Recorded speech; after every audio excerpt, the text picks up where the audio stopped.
সবাইকে স্বাগতম আমাদের নিউটনের বলবিদ্যার গাণিতিক ক্লাসে। আজকের এই ক্লাসটিতে আমরা অনেকগুলো প্রশ্নকে একটি টাইপের মধ্যে নিয়ে আসার চেষ্টা করেছি। আমরা এরকম আরেকটি টাইপ করব। আমরা একটু সম্পূর্ণ জিনিসের প্রশ্নটা একটু ভালো করে মনোযোগ সহকারে দেখে নিই। এখানে রয়েছে রহিম 2 কেজি ভরের একটি বস্তুকে 5 মিটার লম্বা সুতার দ্বারা বেঁধে প্রতি মিনিটে 120 বার করে ঘোরাচ্ছে। এভাবে কিছুক্ষণ ঘোরানোর পর সে বস্তুটিকে 1 মিনিটে থামানোর চেষ্টা করে এবং সুতাটি দ্বারা 50 নিউটন বল বহন করতে পারে। এরপর আমাদের এখানে নিচে কিছু প্রশ্ন করা হলো, বস্তুটির জড়তার ভ্রামক কত। এভাবে বিভিন্ন প্রশ্ন করা হলো। আমরা প্রশ্নগুলো সবগুলো সলভ করতে করতে বলবো। আমরা প্রশ্নগুলো সমাধান করার পূর্বে একটি চার্ট দেখতে পাই। এই চার্টটির মধ্যে আমাদের সেই রৈখিক বেগ এবং কৌণিক বেগের মধ্যে সম্পর্কগুলো আমরা একটু লিখে রাখলাম। আমাদের যেখানে ভর এখানে এম দ্বারা প্রকাশ করা হয়, সেখানে জড়তার ভ্রামক এখানে আই দ্বারা প্রকাশ করা হয়। দুইটা ইকুয়াল জিনিস, জাস্ট একটু পার্থক্য রয়েছে। আমরা থিওরি ক্লাসগুলো দেখলে অবশ্যই জানতে পারবো। সরলের মধ্যে এখানে এস আর এখানে থিটা, এভাবে বিভিন্ন রকম সম্পর্ক রয়েছে। আমরা এগুলো একটু মনে রাখার চেষ্টা করব। তো আমরা চলে যাই আমাদের বোর্ডেও, আমরা সরাসরি সেখানে করার চেষ্টা করি সবগুলো ম্যাথকে। আমরা গত ক্লাসে থিওরিগুলো দেখেছিলাম, অর্থাৎ বিভিন্ন থিওরিক্যাল ক্লাসগুলো দেখেছিলাম নিউটনের বলবিদ্যার উপলক্ষে। আজকে আমরা যে বিষয়টা দেখবো সেটি হচ্ছে একটা টাইপ করার চেষ্টা করবো, এবং এই টাইপের মাধ্যমে আমরা এখানে অনেকগুলো ম্যাথ আমাদের একসাথে হয়ে যাবে। আমরা সেই টাইপের আমরা অলরেডি প্রশ্নটা দেখলাম আমাদের স্ক্রিনের মধ্যে, এবং সেই প্রশ্নটা তোমরা নিজেরাই তুলে নিবে একটু কষ্ট করে। আর এরপর হচ্ছে যে বিষয়টি বলবো সেটি হচ্ছে এই প্রশ্নটি পরে আমরা এখানে যেটি জানতে পারলাম সেটি হচ্ছে, এখানে বলা হচ্ছিল যে রহিম একটি 2 কেজি ভরের একটি বস্তুকে বেঁধে একটি সুতা, যে সুতার দৈর্ঘ্যটাকে আমরা এখানে ব্যাসার্ধ আর আকারে চিন্তা করলাম যে 5 মিটার লম্বা একটি সুতা মিনিটে সে 120 বার করে ঘোরাচ্ছিল। আমাদেরকে এই তথ্যগুলো উপর থেকে দেওয়া আছে। আমরা সেই তথ্যগুলোর ভিত্তিতে আমরা এই ম্যাথগুলো করার চেষ্টা করব। তো দেখা যাক আমাদের পারা যায় কিনা। আমাদের প্রথম ধাপে যে প্রশ্নটি করা হয়েছিল সেটি ছিল বস্তুটির জড়তার ভ্রামক কত। এটা কোন একটি প্রশ্ন আমাদের দিয়ে করা হয়েছিল প্রথম প্রশ্নটি। তো বস্তুটির জড়তার ভ্রামক কত সেটি যখন প্রশ্ন করা হবে তখন আমাদের একটা জিনিস মনে রাখতে হবে, যদি কোন একটি বস্তুকে এভাবে বেঁধে যখন এভাবে বেঁধে ঘোরানো হবে তখন তার জন্য আমাদের যেটি জড়তার ভ্রামক হবে সেই জড়তার ভ্রামক আই ইকুয়াল টু যেটা হবে সেটা হচ্ছে এম আর স্কয়ার। তাহলে আমরা এখানে অলরেডি আমাদের m এর যে ভ্যালু সেটি হচ্ছে 2 কেজি, এবং এখানে যেটি আমাদের r এর মান হচ্ছে আমাদের 5 এর স্কয়ার। তাহলে আমাদের এখানে যে মানটি পাওয়া যায় সেটা হচ্ছে 50, আর এটির একক হচ্ছে কেজি মিটার স্কয়ার। এটি হচ্ছে আমাদের জড়তার ভ্রামক। প্রথম ধাপে আমরা এটাকে বের করে নিলাম। আমাদের দ্বিতীয় ধাপে যে প্রশ্নটি হচ্ছে সেটা হচ্ছে বস্তুটির কৌণিক বেগ কত। কৌণিক বেগ, আমাদের কৌণিক বেগ সেটাকে প্রকাশ করা হয় হচ্ছে ওমেগা দ্বারা। আমরা ওমেগা ইকুয়াল টু যেটা সূত্র ইউজ করব সেটা হচ্ছে n twice pi divide by হচ্ছে t। এখানে আমি স্মল t ইউজ করেছি, স্মল t ইউজ করলাম, এবং এখানে কি n ইউজ করলাম। আমাদের এখানে বলা হয়েছে যে প্রতি মিনিটে এটি 120 বার করে, প্রতি মিনিটে 120 বার করে ঘুরতেছে। এই ধরনের কথা বলবো। এই যে প্রতি মিনিটে একটা কথা বলবো, এটার অর্থ হচ্ছে আমাদের প্রতি 60 সেকেন্ডে সেটা একবার করতেছে। আমাদেরকে যদি বলা হতো যে প্রতি 10 সেকেন্ডে সেটা 120 বার করতেছে, তাহলে এই ছোট টি এর মান হচ্ছে 10 সেকেন্ড। এবং যদি বলতো প্রতি 1 ঘন্টায় এটা 50 বার করতেছে, তখন আমরা এটা ইউজ করতাম, সেটা হচ্ছে আমাদের এখানে 50 সেকেন্ড ইউজ করতাম টি এর মান। এবং এখানে যতবার বলবে সেই বারটা হচ্ছে এখানে 120 বার সেটা ইউজ করব আমরা। তাহলে আমাদের এখানে এটা হচ্ছে 120 আর এটা হচ্ছে 60, এরপর হচ্ছে 2, পায়ের মান হচ্ছে 3.14। আমাদের এই মানটা আমরা হিসাব করে নিব। আমাদের এটা আসে হচ্ছে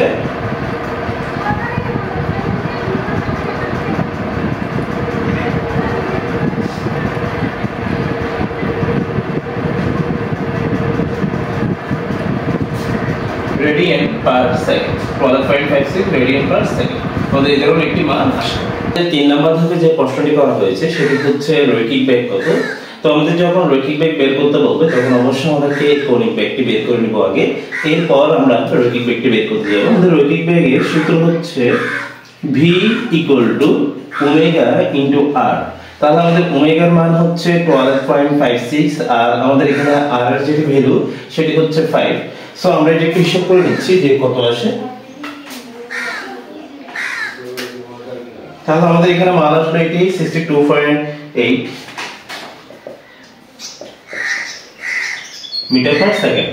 এক কথায় আমাদের যদি এই ম্যানটি করতে বলে তাহলে আমাদেরকে এর আগে এই অংশটি করে নিতে হবে। আমাদের 4 নম্বর যে প্রশ্নটি রয়েছে, বস্তুটির কৌণিক ভরবেগ কত? সো কৌণিক ভরবেগ, আমাদের রৈখিক ভরবেগ আমরা যেটি জানি,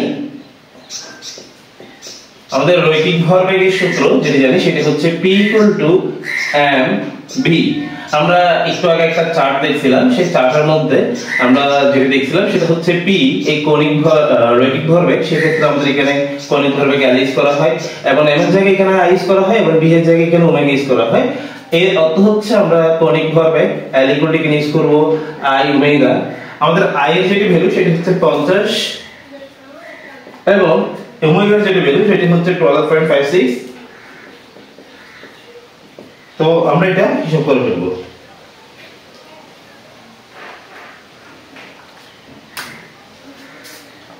6 to 8 এটির একক হচ্ছে কেজি রেডিয়ান পার সেকেন্ড। আমরা এখানে এই অল্প কয়েকটি ম্যাথ আমরা এখানে করে নিলাম। আমরা আরো প্রশ্নগুলো করব। আমাদের এখানে যতগুলো টাইপের যতগুলো প্রশ্ন রয়েছে আমরা সবগুলো করার চেষ্টা করব। আমাদের এর পরবর্তী যে প্রশ্নটি রয়েছে সেটি হচ্ছে কেন্দ্রমুখী ত্বরণ কত? বস্তুটির কেন্দ্রমুখী ত্বরণ কত প্রশ্ন করা হচ্ছে। তাহলে আমরা এটি কেন্দ্রমুখী ত্বরণটি বের করতে যাবো। আমাদের সেই কেন্দ্রমুখী ত্বরণের জন্য যেটি সূত্র রয়েছে সেটি হচ্ছে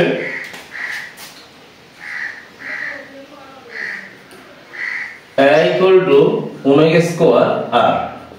আমাদের ওমেগার যেটি মান রয়েছে সেটি হচ্ছে 12.56 স্কয়ার।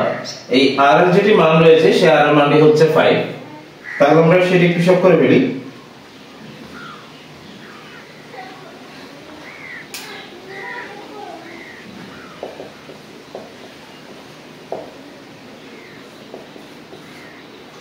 এটি হচ্ছে আমাদের কেন্দ্রমুখী ত্বরণ এবং এটির একক হচ্ছে মিটার পার সেকেন্ড।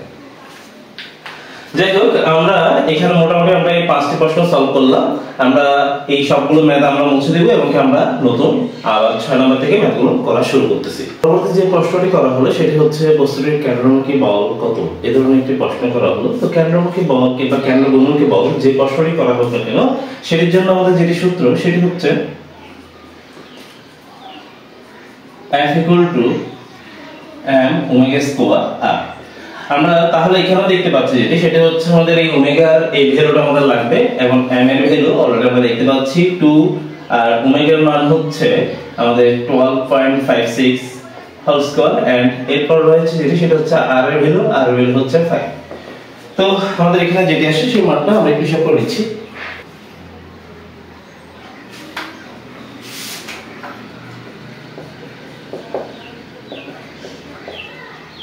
এটার একক হচ্ছে নিউটন। আমাদের এই কাজটি করা হলো। আমাদের 7 নম্বর যে প্রশ্নটি রয়েছে সেই প্রশ্নটিতে আমাদের দিকে জানতে যাচ্ছে যে প্রতি মিনিটে সেটি 240 বার করে ঘোরানো সম্ভব কিনা। প্রতি মিনিটে 240 বার করে ঘোরানো সম্ভব কিনা সেই প্রশ্নটি করা হচ্ছে। তো প্রতি মিনিটে যদি 240 বার ঘোরানো হয়, আমাদের এখানে উপরে উদ্দীপকের মধ্যে একটি কথা বলা দেওয়া হচ্ছে, সেটি হচ্ছে সেটি বল সহ্য করতে পারে 50 নিউটন বল সহ্য করতে পারে। অর্থাৎ প্রতি মিনিট অর্থাৎ সেই ধার্য ক্ষমতা যেটি সেটা হচ্ছে 50 নিউটন। এই 50 নিউটন চেয়ে বেশি শক্তি যদি তার উপর প্রয়োগ করা হয় তাহলে সেটি সে সহ্য করতে পারবে না। আমরা ইতিমধ্যে একটা জিনিস দেখতে পেলাম, সেটা হচ্ছে প্রতি মিনিটে যখন 120 বার করে ঘোরানো হচ্ছে তখন সেই কেন্দ্রবিমুখী বল হচ্ছে 1577.536 নিউটন। তো এই যে অলরেডি যখন এই আমাদের যে 50 নিউটন বল রয়েছে তার চেয়ে বেশি বল অলরেডি অনুভূত হচ্ছে তখন সেটা অলরেডি ছেড়ে পড়বে। আমরা এরপরও আমরা ওই অঙ্কটা একটু করে দেখব। আমাদের সেই অঙ্কটি করতে গেলে আমাদের যেটি দরকার সেটা হচ্ছে f এর মান আমরা f সমান বের করব যে m ওমেগা প্রাইম স্কয়ার তারপর r। m এর যেটা ভ্যালু সেটি হচ্ছে 2 কেজি আর এখানে ওমেগা প্রাইম এর মান আমরা দেব n prime twice pi by t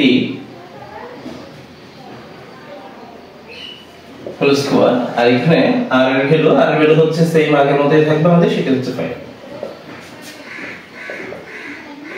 এখানে এই n প্রাইম এর মান হচ্ছে 240 বার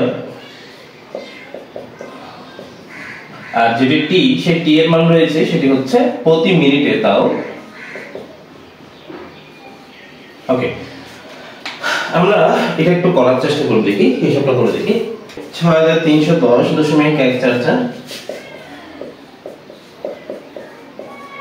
এত নিউটন। কিন্তু এই সুতাটি সহ্য ক্ষমতা অর্থাৎ সুতাটি যতটুকু সহ্য করতে পারে সেটি হচ্ছে মাত্র 50 নিউটন। তো আমরা 50 নিউটন এটি আমি আসলে নিচ থেকে দিয়েছিলাম, যার কারণে এই মানটা আমাদের কাছে ওরকম গ্রহণযোগ্য মান আসেনি। তো যাই হোক, আমরা যেটা বলবো সেটি হচ্ছে এটিকে প্রতি মিনিটে 240 ভাগ করে ঘোরানো সম্ভব নয়। আমাদের এটি হচ্ছে আমাদের আনসার। এবং যদি আমাদের প্রতি মিনিটে 120 ভাগ করে ঘোরানো সম্ভব কিনা প্রশ্ন করা হতো, তাহলে সেটিও সম্ভব হতো না। আমাদের এই পরবর্তী 8 নম্বর যে প্রশ্নটি রয়েছে সেখানে আমাদের প্রশ্ন করা হচ্ছে যে কৌণিক গতিশক্তি কত। কৌণিক গতিশক্তির সূত্রটি হচ্ছে half of I omega square. এটি কিভাবে আসলো সেটি যদি একটু জানতে চাই, আমরা স্বাভাবিক যেটি গতিশক্তি লিখছি equal to half of m v square. তো এখানের জন্য আমরা যেটা করব সেটা হচ্ছে এম এর স্থানে আমরা আই ইউজ করব এবং ভি এর স্থানে ওমেগা স্কয়ার। আমরা যে চার্টটা দিলাম সেই চার্টটা দেখলেই হয়ে যাবে। আচ্ছা, এরপর আমরা এখানে যদি একটু আসি, তাহলে সেই ক্ষেত্রে আমাদের এখানে হাফ আই যেটি মান সেটি হচ্ছে 50 এবং এটির মান হচ্ছে 12.56 হোল স্কয়ার। সো আমরা এই মানটা একটু হিসাব করে দেব।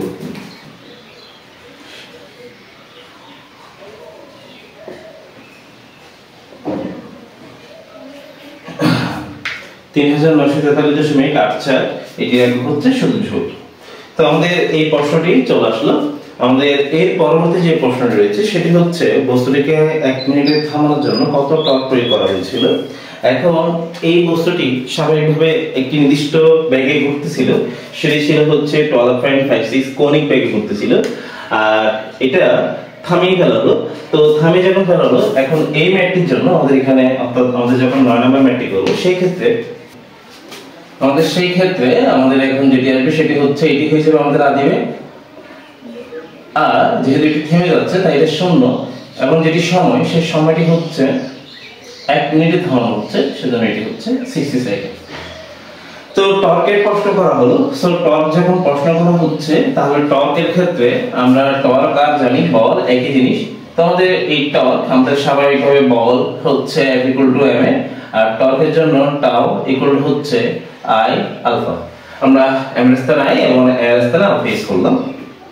আমরা একটু এটা যদি মনে করি যে আমাদের আলফার সাথে এখানে আবার একটু a এর সাথে সম্পর্ক, আমরা যদি একটু দেখি এই a সেই a সমান সূত্র ছিল হচ্ছে v - u / t। এখানে জন্য আমরা যেটা ইউজ করব সেটি হচ্ছে alpha = omega - omega naught / t। আমরা এই ধরনের সূত্রটা ইউজ করলাম। তো আমরা প্রথমে এখানে আলফাটা একটু বের করে নিই।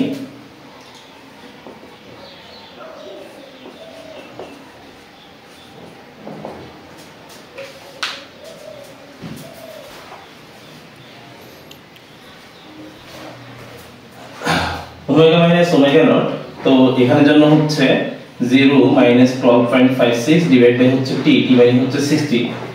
তো এই মানটি হয়ে যাচ্ছে 12.56 / 60। তো এই মানটি ঋণাত্মক আসার কারণ হচ্ছে যেহেতু থেমে যাচ্ছে সেজন্য এটা মন্দন বোঝাচ্ছে। তো যাই হোক, আমাদের এর পরবর্তীতে আমরা টাউটা বের করি। টাউ = সূত্র হচ্ছে আমাদের I আলফা। সো I এর মান হচ্ছে 50, আর এরপর আলফার মান হচ্ছে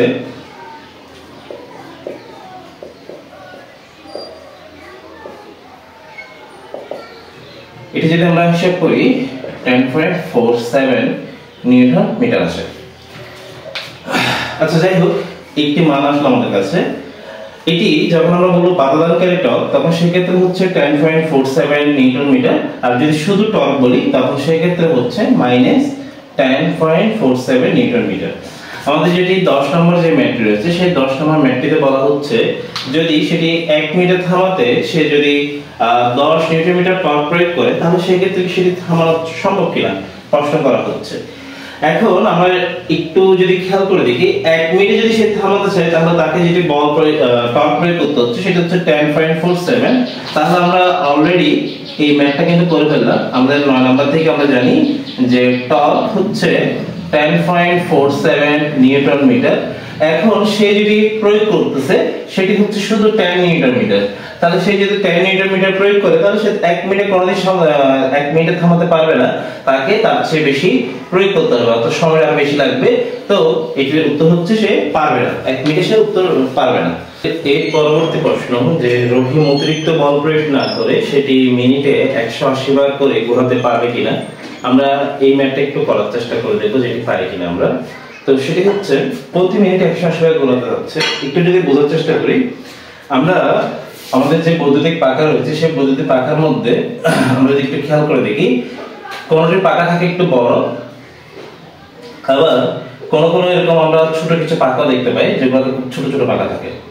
এখন আমাদের থেকে যদি প্রশ্ন করা হয়, এখানে দুইটি কিন্তু একই পাখা, একই ইঞ্জিন, কিন্তু একই ধরনের মোটর দেওয়া আছে, শুধু এই পাখাটার সাইজটা একটু বড় আর এই পাখাগুলো হচ্ছে ছোট। এখন তোমাদের থেকে যদি প্রশ্ন করা হয় যে এখানে কোন পাখাটা খুব দ্রুত ঘুরবে, অবশ্যই তুমি বলবা সেটা হচ্ছে যে পাখাটির বাহু ছোট কম, অর্থাৎ যে বাহু কম, দৈর্ঘ্য কম, সেই পাখাটাই বেশি একটু আমরা জোরে ঘুরবে, স্পিডে ঘুরবে। তো এই জিনিসটা কেন, সেটি হচ্ছে স্বাভাবিকভাবে দৈর্ঘ্য যত কম যাবে তত আমাদের সেটি ঘোরাতে সহজ হবে। আমরা এই জিনিসটি একটা বলেছিলাম জড়তার ভালো, যখন আমরা পড়েছিলাম তখন সেখানে আমরা বলেছিলাম যে যত ঘোরানো সহজ হবে, তখন সেই ক্ষেত্রে আমাদের প্রশ্নটা হচ্ছে মূলত জড়তার ভ্রামকের। তো জড়তার ভ্রামকের সাথে আর একটা কৌণিক ভরবেগের একটা সম্পর্ক ছিল, যখন সেটি আগে ঘুরতেছিল প্রতি মিনিটে 120 বার করে, এখন সেই জায়গায় সেটি ঘুরতেছে আমাদের 180 বার করে। তাই 180 বার করার জন্য তাকে কি করতে হবে, এই যে সুতার দৈর্ঘ্য যেটি ছিল, সেই সুতার দৈর্ঘ্য যেটি 5 মিটার রয়েছে, সেই 5 মিটার সুতার দৈর্ঘ্যটিকে তাকে চেঞ্জ করতে হবে। সেই সুতার দৈর্ঘ্যটা যদি কমে গেলে, তাহলে সে বাহ্যিক বল প্রয়োগ না করে সে 180 বার ঘোরাতে পারবে। তো আমরা এটা কিভাবে করব, আসলে আমরা একটা সূত্র জানি যে কৌণিক ভরবেগের সাপেক্ষে সূত্র থেকে আমরা যেটা জানি সেটি হচ্ছে I1 ওমেগা 1 ইকুয়াল টু হচ্ছে I2 ওমেগা 2। আমাদের এখান থেকে আমরা যদি একটু দেখি, I1 অর্থাৎ হচ্ছে m r1 স্কয়ার, এটা ছিল হচ্ছে n1 twice pi by t, এরপর m r2 square twice pi by t, sorry এখানে একটা n2 হবে। আমাদের এখানে যদি উভয় দিকে একটু খেয়াল করে দেখি, আমাদের এখানে m উভয় পাশে রয়েছে, twice pi by t, এই twice pi by t এটিও উভয় পাশে রয়েছে। তো আমাদের এই অংশগুলো যেগুলো আমাদের উভয় পাশে মিল, সেই অংশগুলোকে আমরা যদি বাদ দিয়ে দিই, তাহলে আমরা এখান থেকে পাবো সেটা হচ্ছে r1 square n1 r2 square n2। তো আমাদের এরপরে যেটা করব সেটা হচ্ছে আমরা যদি এখানে এটাকে একটু পক্ষান্তর করে লিখি, r1 divide by r2 square n2 divide by n1।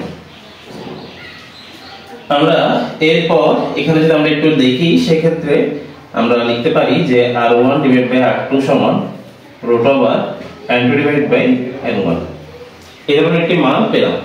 আমাদের এই r1 এর মান হচ্ছে 5, আমরা r2 সমান লিখব r2, আর এখানে ক্ষেত্রে হচ্ছে 180 ডিভাইড বাই 120।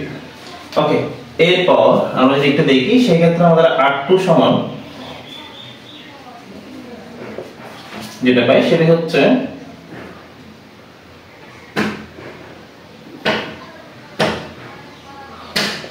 5 গুণ,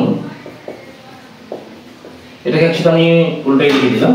তো এরপর আমি যদি একটু হিসাব করে দেখি 0.08, তাহলে আমরা এখান থেকে যেটা বুঝতে পারতেছি সেটা হচ্ছে আমাদের যদি আগের থেকে দৈর্ঘ্য যদি আমরা আরো 1 মিটার কিংবা 1 মিটার না কিংবা হচ্ছে 0.92 মিটার যদি আমি কমিয়ে দিই, তাহলে সেই ক্ষেত্রে সেটি প্রতি মিনিটে বাহ্যিক কোনো বল প্রয়োগ না করে 180 বার ঘোরানো সম্ভব। তাহলে আমাদের এই টাইপটা আমরা শেষ করলাম। আমরা আরো দুইটা টাইপ করাবো, সেই টাইপগুলো দেখার জন্য অবশ্যই আমাদের এখানে সাথে থাকবেন।